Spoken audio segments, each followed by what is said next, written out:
I wasn't really going to do a review about this movie because it's already been out, and I saw it like on the 3rd, and it's like the 9th right now. But other than that, my friend Prince brought it up, so hey, why not?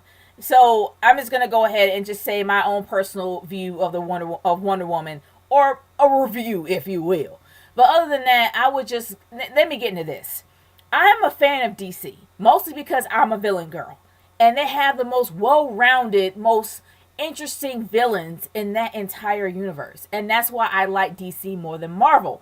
Marvel has amazing heroes, but their villains are kind of weak, especially in the Marvel Cinematic Universe.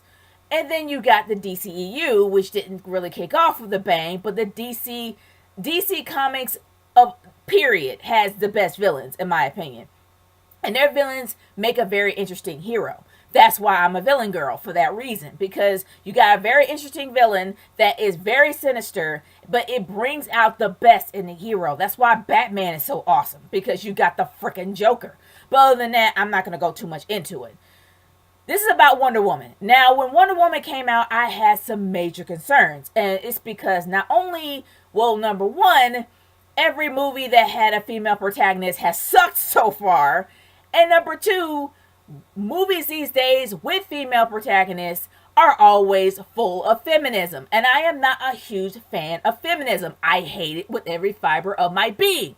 Mostly because they make men look like idiots. And I'd rather have a very equal balanced movie than the women doing all the work, making the men look like stooges. So, when it comes to Wonder Woman, I love this movie because of how well balanced it was. It didn't make men look like idiots. It made men look like men, but it also made women look like an assist, not so much a damsel in distress. Diana Prince, or Princess Diana of Themyscira, I loved her. Gal Gadot owned it. She freaking owned the role of Wonder Woman. The reason why she was so amazing is because not only did she bring a strength and the strength and power from Wonder Woman, she also brought out a lot of she was like a naive child coming out at first. She was definitely a great fish out of water story. Patty Jenkins knew exactly what she was doing when she directed this movie, and I am amazed. And I really pray that she actually stays on for the sequel and not leave, because she knows how to make a well balanced movie and not make the men look like idiots. When it came to Diana, it was a really great fish out of water story, because it was an origin story, but then it was a story about Wonder Woman as well, and how she was able to integrate herself into a world she never knew about. Now, the first time we actually saw her, we saw her as a child, then growing up into an adolescent, and then growing up into a full-grown woman, and then not knowing exactly who she is and where she came from. She was told that she was made out of clay. They did bring up that origin, but then they kind of changed it around because Princess Diana's origins have changed multiple times, and they went multiple routes. So they went the whole. I'm not going to really explain too much because I know some people have not seen it yet, so I'm not going to really say everything. But the thing is that they actually did bring in several of the origin stories, well, two of the main origin stories that a lot of people know about, and they did mention them, which I think was really great, especially for those who are true diehard Wonder Woman like fans. I don't know that much about Wonder Woman lore, but it kind of makes you interested in learning a lot more about her. Now, the one thing that I loved was the chemistry between Chris Pine's character of Steve Trevor. Now, yes, a lot of people are going to make a huge comparison to Captain America, not Civil War, but Captain America, the First Avenger, because it was based off of World War One. I think that Captain America was at World War II, but they were actually at World War One. I'm not going to literally make that comparison because of that. But one thing that I absolutely love about Patty Jenkins is that she says she was highly inspired by the first Superman, and they're at the actual first, like 1969 or 1960s, late 60s, early 70s version of Superman, the first one.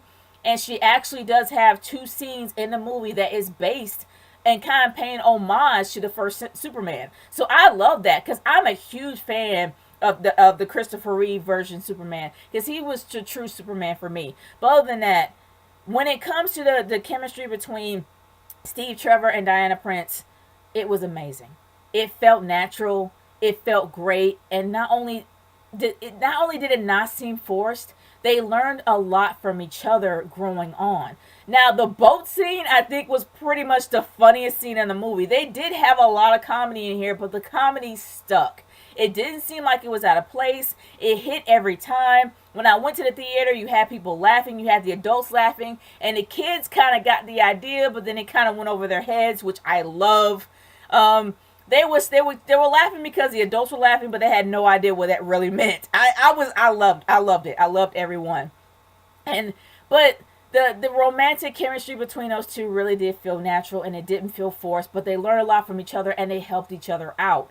And honestly, Steve Trevor learned a lot more about Diana, and Diana learned a lot more about him, and they were able to work together in that whole dynamic. I know it sounds like I'm just drawing stuff out, but I'm trying to not give too much away for those that haven't seen it yet. It's only been out for a week. But other than that, the fight scene, the best fight scene that I have ever seen definitely was when they finally got to the battle. When they got to the battlefront. Oh my gosh. When she just, those scenes alone were amazing, and it was in the middle of the movie. If you felt like falling asleep in the beginning, which it doesn't feel like it's a drag at all, you honestly will love that scene when she finally gets to the battlefront and dons like the true Wonder Woman costume. I loved every bit of that, man. That was awesome. She cleaned freaking house. She's a chief for real.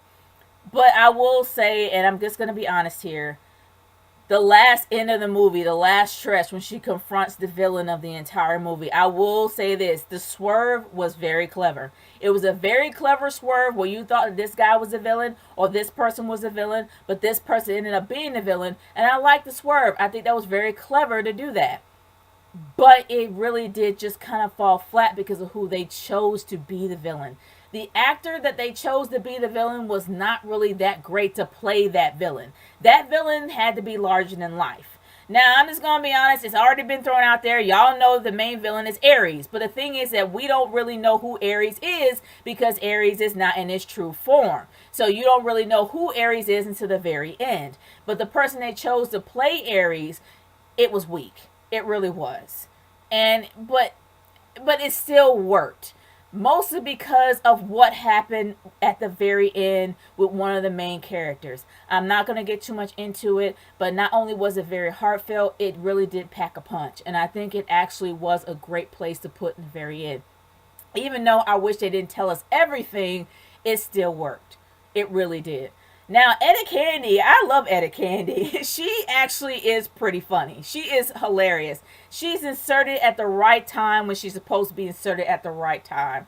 And yeah, they had a whole bunch of stereotypes as the main crew that they choose to go up against, that actually fight towards the main line in the war.